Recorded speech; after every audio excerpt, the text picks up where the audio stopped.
officially call this meeting to order. Can we roll call, please, Janet? Chairperson Chauncey, Here. Vice Chairperson Reniger, Commission Member Miller, Commission Member Spence, Here. Commission Member Tuttle. Here. All right, thank you guys for coming to the September 11th East Ridge Planning Commission meeting. Got a couple items on the agenda tonight. Looks like it's going to be another short meeting, but before we get into those, we will discuss and approve the minutes from our August 5th meeting. I trust you guys have had a chance to review those minutes. If you have any questions or objections, if not, I'll entertain a motion. Motion to approve. I'll second. Got a motion to approve and a second. Okay, roll call, please. Commission Member Spence, Yes. Commission Member Tuttle, Yes. Chairperson Chauncey. Yes. Okay, first item on the agenda is going to be review and discuss ordinance to amend maximum height regulations in C4 Plan Commerce Center District. That's great. Mr. Chair and Commission, anytime you make an amendment to the zoning ordinance, you have to go before Planning Commission. Advise the Planning Commission of the change. Sometimes these changes will actually come from the Planning Commission back to staff to review and propose a change that will put forward to City Council. And in this case, it relates to the height requirement. Back in 2011, an amendment was made as Ordinance 481, which our current zoning ordinance is. And they amended the height requirement for C1 and C2 zones, which is C1 is commercial tourism, C2 is your general commercial. We don't currently have a C3 zone. C4 is a planned commerce center district, and C5 is a neighborhood district. We felt that at this time it would be advantageous of us to go ahead and make the reference to the maximum allowable height similar to that of the commercial zones for C1 and C2. So basically, it would read the exact same. The language would be replaced, and in lieu of, it would state the maximum height of the structure, section 1408. No building shall exceed 72 feet in height with a parapet not to exceed 48 inches above the roof deck, excluding pitch roofs. And that is the exact language that is in the C1 and C2 zone that came into effect shortly after 2011. Staff is recommending that change for this board to approve, and if this board approves it, then we'll move it forward to City Council for final approval and then adoption into an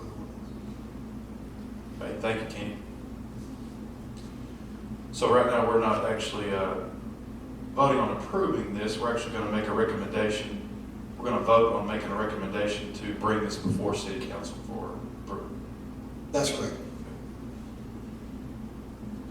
And will this also affect C5, or is C5 worded the same already? C5 is not, but because that's a neighborhood, C5 is a neighborhood commerce district, so it's solely based around where you build like single-family homes, you do Okay. other type of commerce. And so if we get to the point where somebody submits some sort of PUD that we see it's advantageous for us to do that, but right now just to say, okay, let's do C5 at 75 foot, you may have several single-family homes and then the 75-foot office complex. So to make it, really conform to proper zoning, we feel like it's better to hold off on C5. Is C5 the one that is for short stay and that kind of thing? Okay, I'm familiar. I'm good. Does the height restriction have anything to do with the fire equipment and the ability to fight a fire at that height, or is that not a consideration? So I want to say the original intent was 35 feet was what the maximum allowable height was for building construction. The codes allow a maximum allowable building height much greater than that. And given the current state of fire protection equipment, not necessarily just your apparatus and delivery, but the ability to put in the more advanced fire sprinkler systems with standpipes and then also fire pumps gives us that ability to enhance that. We're also part of the Tri-State Mutual Aid Association, and we're surrounded by somewhere in the neighborhood of 12 to 14 ladder companies that are anywhere from 75 to 105 foot. So, and we're spec'ing one right now to have one that'll be somewhere near 100 foot. Thanks, Kenny. Okay, do I hear a motion in regards to recommending this go before city council? Motion to approve. I'll second. Got a motion to approve and a second. Can roll call, please? Commission member Spence, Yes. Commission member Tuggle, Yes. Chairperson Johnson. Yes. The last item on the agenda is going to be review and discuss setback amendment to the East Ridge zoning ordinance. Yes, Mr. Chair and Commission, I know you've heard me talk several times over the last few years about, what we're trying to do with pedestrian access, become more pedestrian friendly and make East Ridge a more walkable city, whether that be from the commercial corridor or the neighborhood corridor. It's not that it just started yesterday. I mean, this has been in the works for at least 8 years that I'm aware of, maybe a little further back, as it relates to grant funding. So you hear a lot of talk about multimodal and the sidewalk program and things and drainage that we're working on for West Ringo Road. Well, eventually, the goal is to tie that all the way in to the other end of Ringo Road, all the way to the east. And our current setback requirements require a minimum setback of 25 foot from the edge of right of way. So if you notice Ringo Road, there's a lot of front parking. There's limited landscape up front, and then you just kind of hit the older sidewalks and the street. And what we're going to do is take that 25 foot and make it a 5 foot minimum setback. So they can set back further than the 5 foot. But what that allows us to push business closer to the district, closer to the road, to create that pedestrian atmosphere. So if you want to park and walk, you're walking from a restaurant to a business to a building. And is it going to change overnight? Absolutely not. But we've got 2 developments right now that are wanting to build a little bit closer. It was our recommendation for them to build a little bit closer. So in order for us to do that, this is the process that we need to go through to make sure that happens.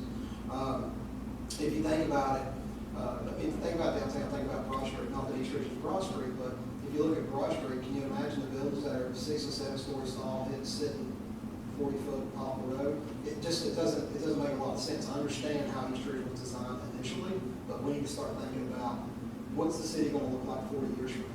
We've got aging infrastructure, several aging buildings, and as that changes, we want those buildings to be closer to the front, parking in the rear, and make it a more pedestrian-friendly community. So people can park in a lot. If they want to spend an hour walking to different shops, then we need to be able to provide that opportunity for them. Give them a better opportunity to live, work, and play, and that's what we're all about. Thank you, Kenny. Yeah, agree. That's making our sidewalks in our city more pedestrian friendly is always an exciting thing. Thank you. Anyone have any questions? Of course I do.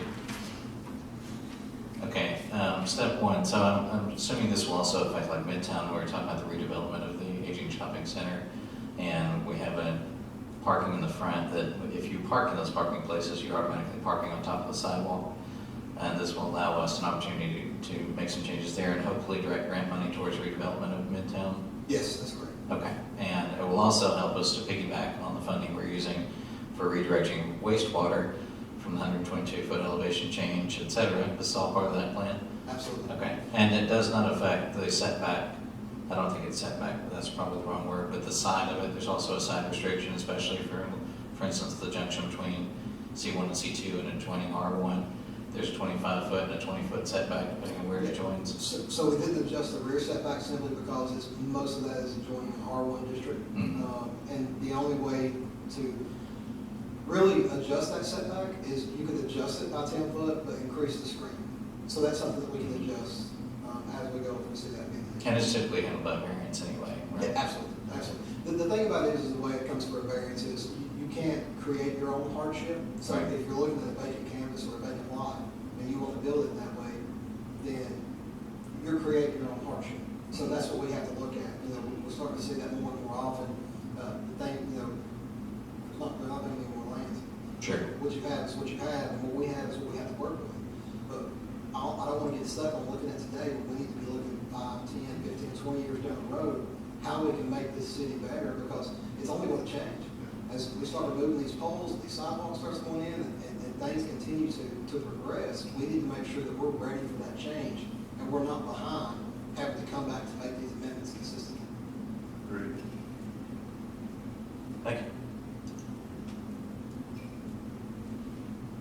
any more questions, anything? If no one has any other questions, I'll entertain a motion to recommend to bring this before city council for a vote.